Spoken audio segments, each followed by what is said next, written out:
Hallo meine Lieben, ich begrüße euch zu einer neuen Folge hier auf meinem Kanal Sondel die Waldfee. Mein Name ist Flo, bei der Schatzsuche wieder von der Ausgrabung, denn hier geht es mit großen Schritten erschließungstechnisch voran. Die Bauarbeiter haben hier schon angefangen, Abwasserleitungen teilweise in den Boden zu legen. Ja, und wir gucken uns heute mal eine Ecke an. Da steht das Gras zwar recht hoch, aber da kamen in der Vergangenheit schon ganz gute Funde raus. Also seid auf jeden Fall gespannt. Ich gehe heute wieder mit dem Deus 2 von abenteuer-schatzsuche.de. Schöne Grüße an dieser Stelle, Jochen. Und wir sehen uns dann gleich nach dem Intro beim ersten Signal. Lasst mir schon mal ein Like da.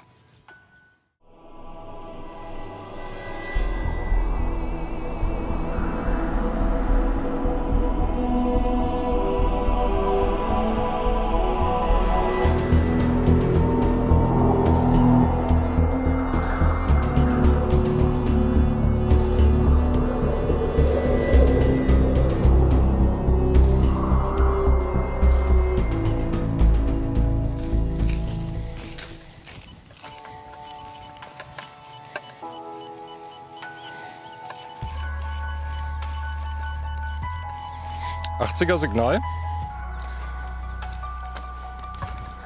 Soll auch gar nicht so tief liegen.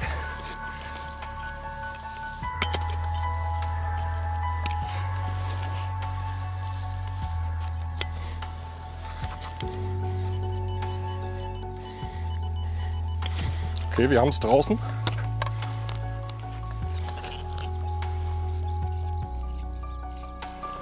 Ja. Es geht schon wieder los mit einem großen Stück Blei.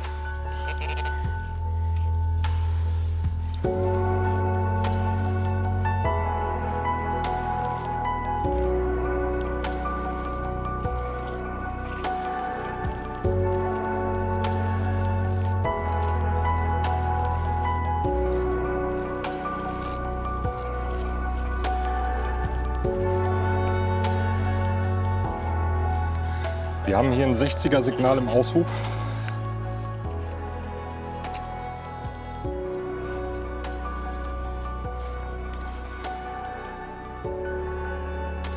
Oh nein, nein, ich glaube es nicht.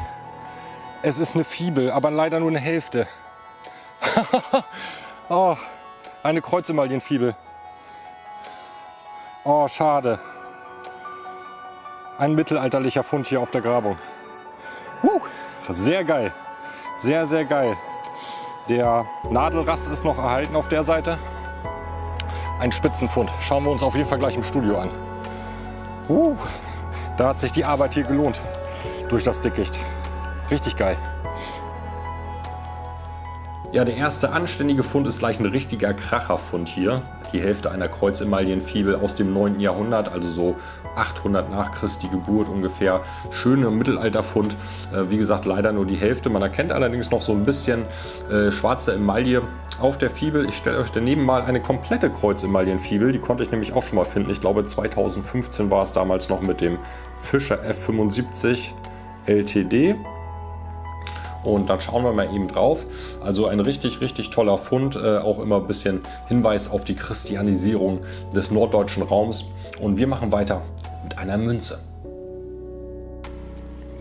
Also, ja, ich würde sagen, so 2 Meter neben der Fibel haben wir den nächsten Fund. Ich gucke jetzt natürlich die Ecke hier ab, weil ich natürlich die Hoffnung habe, vielleicht das fehlende Teil der Fibel auch noch zu finden.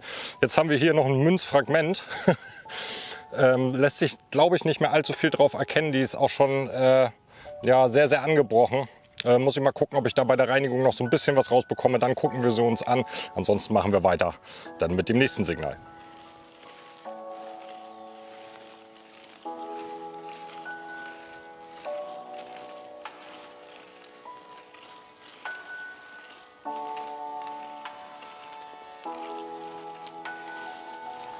Hier haben wir ein schönes, klares 62er Signal.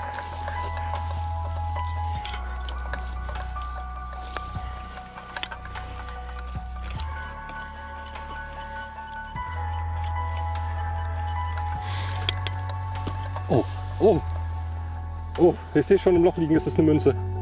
Oh, ich werde bekloppt. Aber was ist es? Auf jeden Fall ein Wappen drauf, würde ich sagen. Ja, ich glaube, die Vorderseite ist leider recht blank. Das ist eine Kupfermünze. Hinten erkennt man noch so ein bisschen Wappen. Schwierig zu sagen. Aber super. Nächste Münze gucken wir uns gleich mal im Studio auf jeden Fall an. Vielleicht kriege ich ja noch raus, was es fein ist. Da haben wir die Münze stehen. Ich kann leider nicht sagen, um was es sich handelt. Vielleicht habt ihr ja eine Idee. Die Vorderseite ist leider nicht mehr erhalten. Also sie ist komplett platt auf der einen Seite. Und auf der anderen Seite sieht man noch ein Wappenschild, in dem irgendwas drin ist. Und ich meine oben noch links und rechts neben dieser Wappenspitze L und W lesen zu können. Also falls da einer von euch Münzgurus da draußen eine Idee hat, schreibt es mir gerne in die Kommentare. Und wir machen weiter mit der nächsten Münze.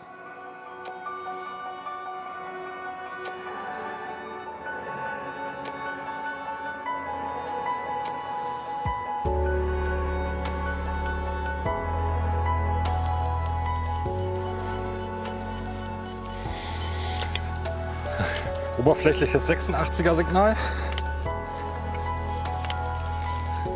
Da befürchte ich fast schon wieder, dass es ein großes Blei- oder Blechstück sein wird. Nein. Fast. Das ist ein Zündhütchen von der Schrotpatrone. So, der Deus 2 hat mir die nächste Münze geschenkt. Es ist ein Hamburger Schärf. Das Datum kann ich leider nicht mehr erkennen. Von vorne sieht aber noch ganz gut aus, deshalb gucken wir uns den auf jeden Fall auch gleich mal im Studio nochmal an. Ja, da haben wir ihn schon stehen, den schönen kleinen Schärf aus der Stadt Hamburg. Diesmal kann man die Türme ein bisschen besser erkennen als in der letzten Folge. Hinten drauf erkennt man noch ein S, das schauen wir uns jetzt aber nicht an, für einen Schärf. Und deshalb denke ich, dass die Münze so ums 17. Jahrhundert geprägt sein wird. Also schauen wir mal schnell drauf auf die Türme vorne der Stadt Hamburg und dann machen wir weiter mit einem Fund, den ich auch immer sehr, sehr gerne finde.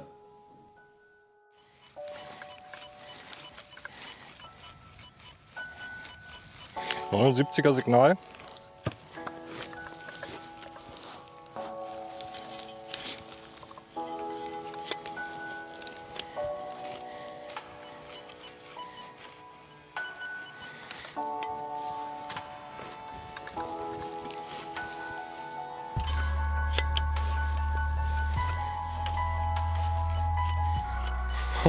Immer noch drin.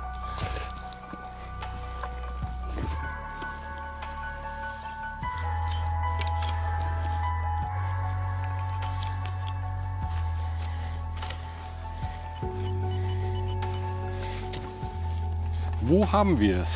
Wo hat es sich versteckt?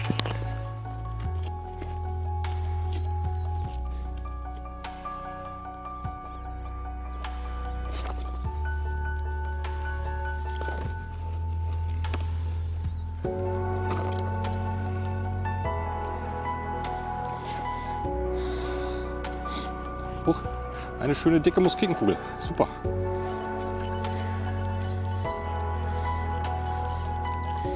Konstantes 74er Signal.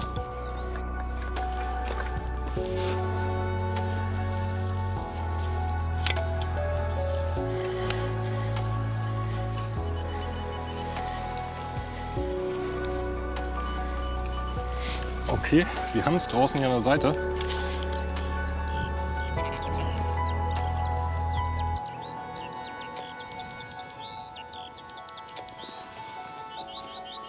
Oh, es ist rund, aber ich glaube, es ist ein Knopf oder irgendwas. Oder? Doch nicht rund? Nee. Ich glaube, es ist eine Schnalle. Ich glaube, es ist eine schöne Schuhschnalle. Ja, oh.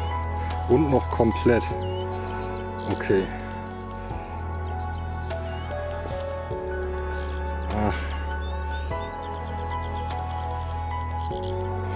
Ja, der Teil, der hier mal am Schuh befestigt war, an dem Leder, der ist hier schon sehr, sehr lose. Oder beziehungsweise fällt schon ab. Ja, aber ein richtig schöner Fund, eine richtig schöne Schnalle. Gucken wir uns gleich an. Ja, da haben wir sie liegen, die schöne kleine Schuhschnalle. Sie müsste, meine ich, so ins 16., 17. Jahrhundert datieren. Ich habe versucht, sie euch mal wieder ein bisschen zusammenzubasteln hier mit der Halterung. Die ist aufgebogen, von daher ist sie natürlich abgefallen, als der Dreck, der Sand da raus war. Aber ein richtig schöner Fund, finde ich immer super gerne. Wir schauen mal schnell drauf und dann machen wir weiter mit so diesen ganzen anderen Funden, die ich euch natürlich nicht vorenthalten will. Und da war auch unter anderem wieder ein Knopf bei, den konnten wir in der letzten Folge schon finden, aber diesmal ist er nicht verbrannt. Bleibt auf jeden Fall dran, denn es kommen noch weitere Funde und wenn ihr ihn noch nicht habt, dann abonniert auch gerne meinen Kanal und wir schauen jetzt mal weiter. Ja, in der letzten Folge hatten wir schon einen. Hier haben wir den nächsten. Einen Wehrmachtsknopf, einen deutschen. Ja.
er Signal.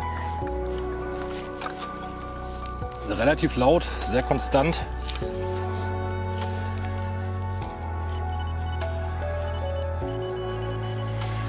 Okay. Oh, ich sehe schon. Das ist eine Münze. Ich meine ein Schärf. Ja, ein Schärf. Eine schöne Hohlprägung, so ein bisschen gefaltet die Münze. Eine richtig schöne Münze, gucken wir uns gleich auch im Studio an. Hier haben wir den nächsten Fund, einen schönen, hohlgeprägten Schärf mal wieder. Da lässt sich der Löwe auch noch wirklich ganz gut drauf erkennen. So, bleib stehen. Dann schauen wir mal eben schnell drauf. Macht natürlich nur Sinn, auf der Vorderseite drauf zu schauen. Und dann machen wir mit dem nächsten Fund weiter. 76, soll gar nicht so tief liegen. Wir gucken mal erstmal mit dem Pinpointer.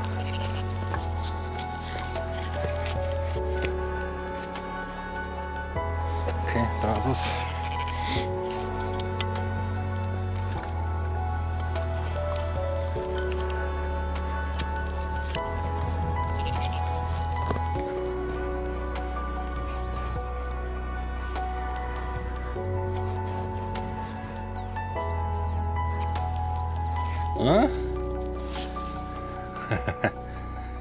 Ah.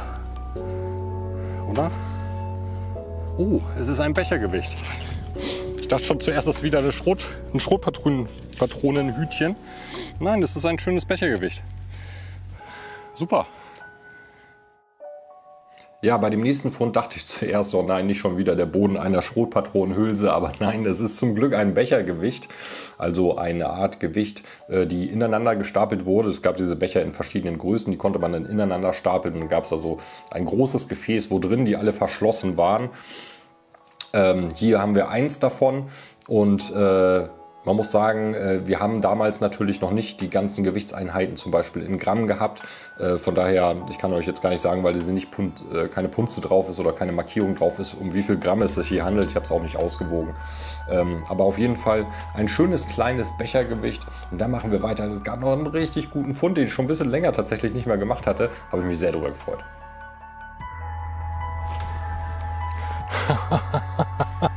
Wir haben sie endlich, die erste Silbermünze. Hier direkt neben dem Planum. Ein 4-Pfennig-Stück von 1777. Ja, gucken wir uns gleich im Studio an. Super, tolle Münze, noch gut erhalten. Ja, endlich wieder Silber. Direkt neben dem Planum übrigens. Ja, müssen wir alle übersehen haben, die wir da schon lang gelaufen sind. Von 1777 das 4-Pfennig-Stück. Komischerweise sind diese 4-Pfennig-Stücke häufig von 1777. Die scheinen irgendwie in dem Jahr sehr, sehr viel geprägt worden oder verloren gegangen zu sein. Wir schauen mal eben drauf, die ist von beiden Seiten eigentlich auch noch ganz gut. Gucken wir hinten auch noch mal eben drauf, den Herrscher mit der Krone. Und ja, habe ich mich sehr, sehr darüber gefreut, endlich mal wieder eine Silbermünze zu finden.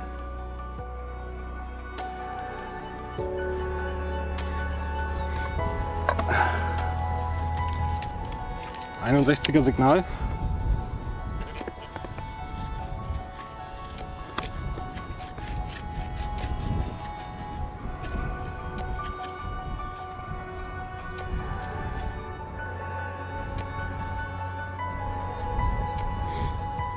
Das ist ein Stück von der Bleiplombe.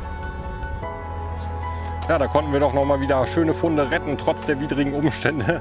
Ja, man kann da kaum durchschwenken. Ich habe jetzt auch gefühlt einen Arm wie Popper hier.